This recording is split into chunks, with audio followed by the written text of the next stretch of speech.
All right, let's start with a little bit of softball here, right? What attracted you initially to the role of Freddy itself?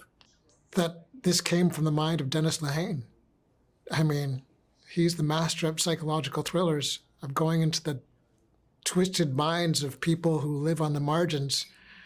So it's any actor's dream to be able to speak the words of Dennis Lehane. Freddy, he just has this incredibly like mystique early on, right? That only develops within each episode, with the audiences having a lot to unpack with this character. Talk to me about working with Dennis in bringing him to life on the screen. One of the things I think that I really struggled with right from the beginning was the things that Freddie Fasano has lived through are so unimaginable.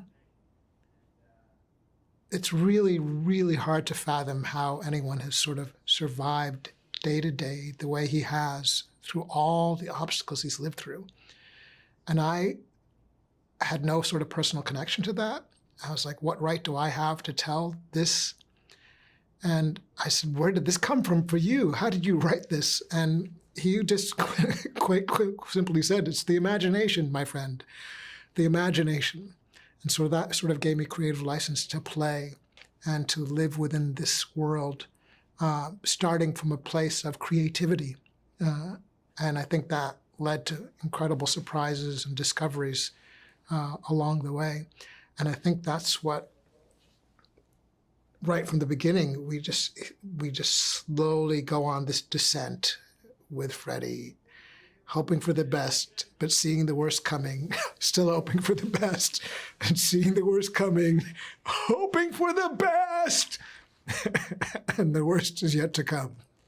Exactly, and it's crazy because we're unpacking this character, and I think it's going to be a relatable character on so many different levels of profoundness, but yet you don't find any of that relation early on with Freddy, right? As yourself, what's something maybe you took away from the character after you were done playing with that maybe you can adapt to your day to day?